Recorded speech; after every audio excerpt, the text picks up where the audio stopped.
Good evening, everyone, and welcome to our Historic Preservation Commission meeting of October 26th. I'd like to officially call to order tonight's meeting. And if we can begin how we begin all of our meetings, by standing to together recite the Pledge of Allegiance. I pledge allegiance to the flag of the United States of America and to the republic for which it stands, one nation, under God, indivisible, with liberty and justice for all. Thank you. And now for our roll call, we will each introduce ourselves. I am Jenny Steinhagen. Josh Gacchione. Ladislao Castellanos. Thank you very much. For tonight's public meeting, we have two items on our agenda. The first is a map of Tuckahoe's historic markers, and the second is a discussion of 101 Main Street, also known as the Washington Hotel and Samuel Fee House. So in that order, we will begin with our map of Tuckahoe's historic markers. I'd like to begin first by giving a little bit of context for why we are discussing this map tonight. So when the village passed the historic preservation legislation, it created the Historic Preservation Commission and assigned a number of tasks to the commission. Among them, of course, are the review and recommendation of potential landmarks, also the review of certificate of appropriateness applications, but also the maintenance of an inventory and map of designated local landmarks within Tuckahoe, as well as any historic districts. And as we are moving forward with the landmarking of sites in Tuckahoe, we wanted to take a step back and survey any and all existing plaques, monuments, stones, structures within the village of distinction. And we put those items, those structures, we identified them and put them on the map that we'll be discussing tonight. The continuing role that we will play is, as sites are designated local landmarks within Tuckahoe, that will be on an official map.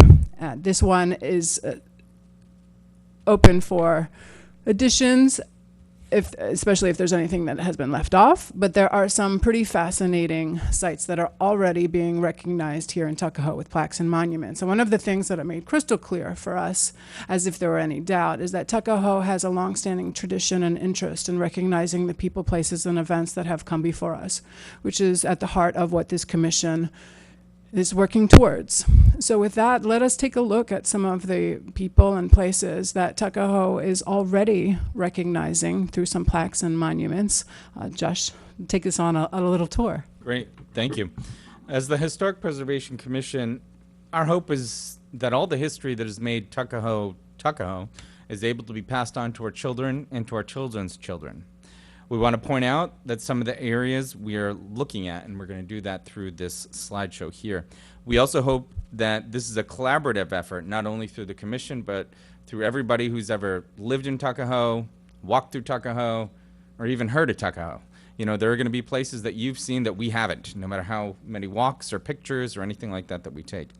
And we encourage and hope that anything that we have left off is brought to our attention so we can be as inclusive as possible. And before we get started, I want to give credit for the pictures. Who took the pictures? Absolutely.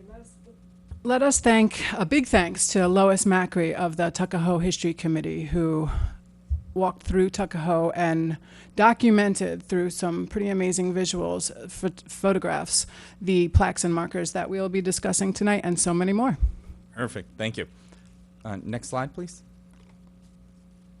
So the first of our locations is where we are at now, Village Hall.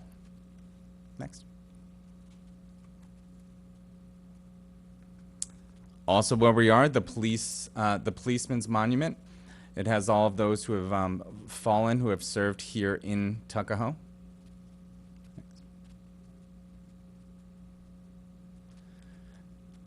After that, on the same street where we are now, the what am I looking at? Oh, the Masonic Temple.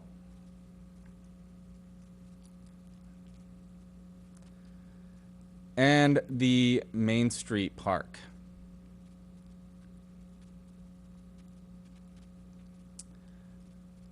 After that, we would be looking at the welcome area on Yonkers Ave, which is adjacent the bike path.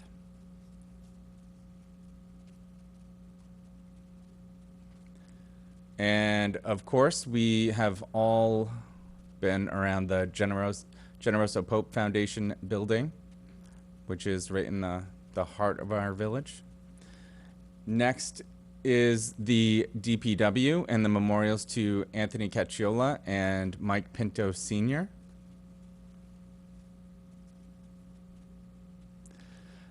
After that, and this is something I pass every day on my way home, is on the corner of Dante on your way to Bella Vista. We are fortunate enough to have a Medal of Honor recipient there. It's Robert Murray. The Gold Star Mothers Bridge, and along with the Gold Star Mothers plaque, which is in Depot Square.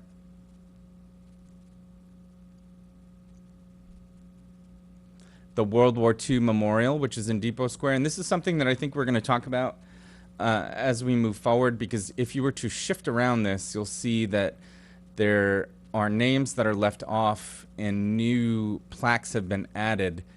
And we certainly want to be as inclusive as possible with this monument, but at the same time, we need to stick to some form of uniformity. So I think that this is something that we'll discuss in earnest pretty shortly. Next. And of course, the World War I Memorial, which is on the corner of Main Street and Marbledale. Around the Memorial Day, that's where you'll see all the flags posted. The Korean War and Vietnam War Memorial on Circuit Avenue. And the Armed Forces Memorial on Parkway Oval. One of the things about these last two monuments in particular is that we still have some of the folks who helped construct these alive here locally.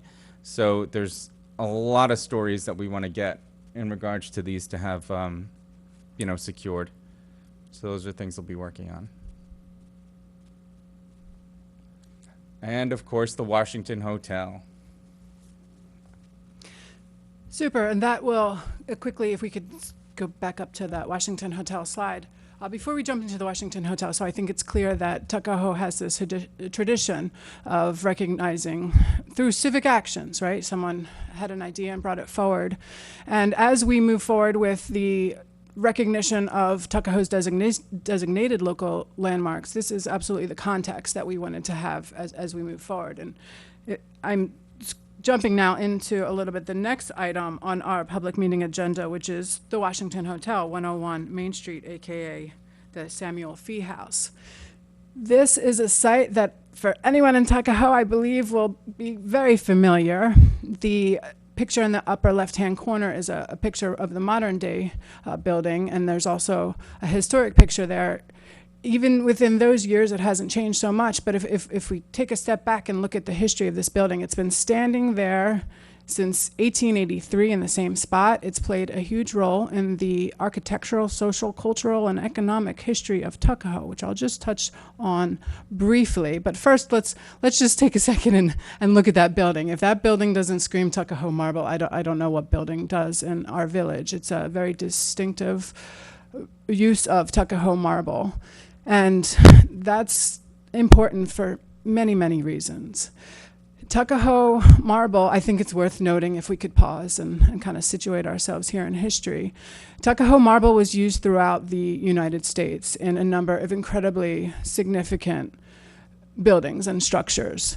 And it all started right up Winter Hill Road at the top of a hill there. In 1822, marble was first discovered on the property of Jonathan Ward. Jonathan Ward was the son of Stephen Ward of the Ward House. In the 1820s and 1830s, it was a period of intense exploration and excavation of Tuckahoe marble. We know that things got moving quickly because in 1839, the then President of the United States, Martin Van Buren, on a tour of Westchester County, not only came to Tuckahoe, but he spent the night at the Ward House, which at the time, in 1839, was being referred to as Marble Hall. Now, the marble part might be a little bit obvious because of its association with the discovery of marble there, but the hall refers to James Hall. He was, which is a great name with a ring to it there, but James Hall was an owner of not just the Ward House and Tavern at the time, but one of what in the 1840s were incredibly busy and successful Tuckahoe marble quarries. And the marble that was used from then on was shipped out to Chicago. A couple of decades later, after the Great Fire of 1872, it made its way into the Washington Capitol, seen throughout New York City. Some examples are the Washington Square Arch down by NYU and St. Patrick's Cathedral. We'll come back to St. Patrick's in just a second when we talk about Samuel Fee. Also, for those who are into the Gilded Age in Newport and the renowned Gilded Age architect Robert Morris Hunt, he chose Tuckahoe marble for the exterior of the Marble House, one of the crown jewels of the Vanderbilt family up in Newport. There was the home of Willie Kay and Alva Vanderbilt, built 1888 to 1892.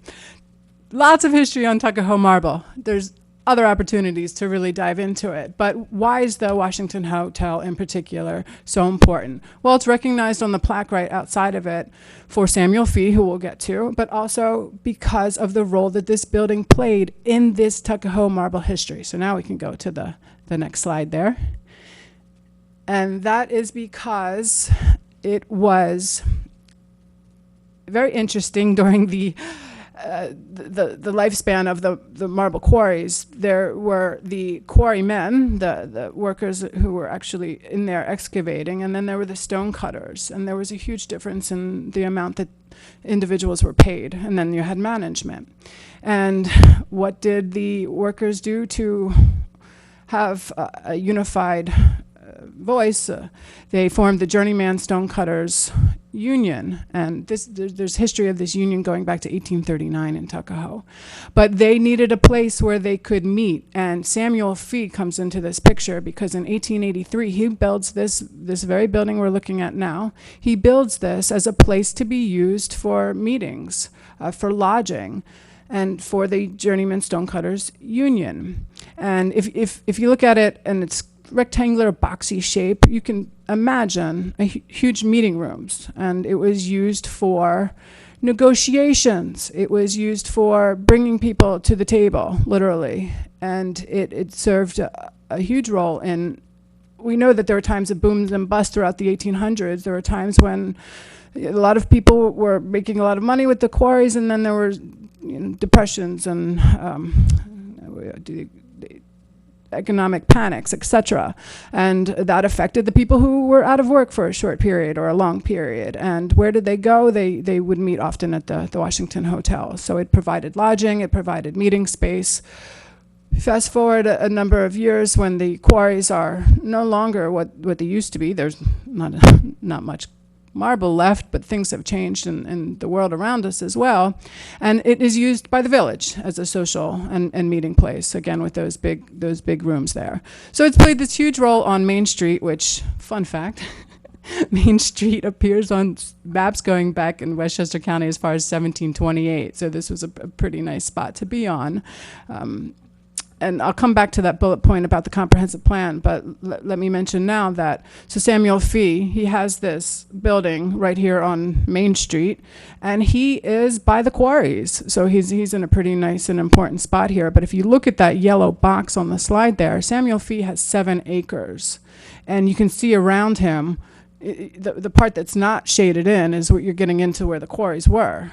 But the part that is more dense is housing. So he was surrounded by what we know today as the urban aspect of Tuckahoe, the densely populated areas of Tuckahoe. He's got 7 acres here. So he's pretty prominent as far as a landowner goes, and for the role that he played within the marble industry. But let me just tell you a little bit quickly about Samuel Fee, if I can. So he's born in Ireland in 1822, and he comes over to the United States in 1848. Another fun fact, in 1850, the census in Eastchester said that there were, I wrote this down, there were 365 Irish people living in Tuckahoe, which was 22%.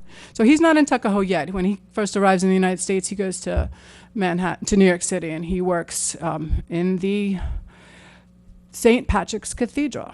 And he apprentices there for a number of years with some pretty prominent people. And I'd like to think of him as saying, wow, this is Tuckahoe marble. I'm going to Tuckahoe. I don't know exactly how he got here, but he gets to Tuckahoe in 1859. Samuel Fee moves to Tuckahoe.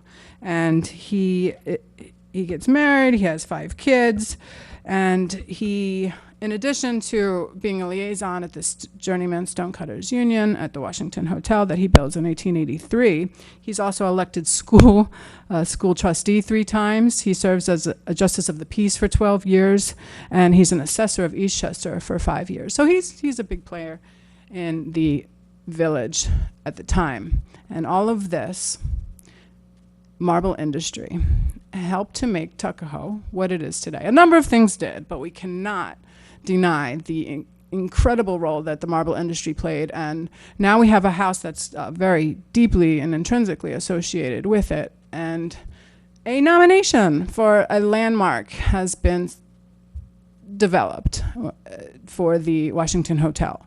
And I would like to recognize that this conversation will continue, and at our next meeting in November, we will look at opening a public hearing to consider the nomination for the Washington Hotel that has been drafted.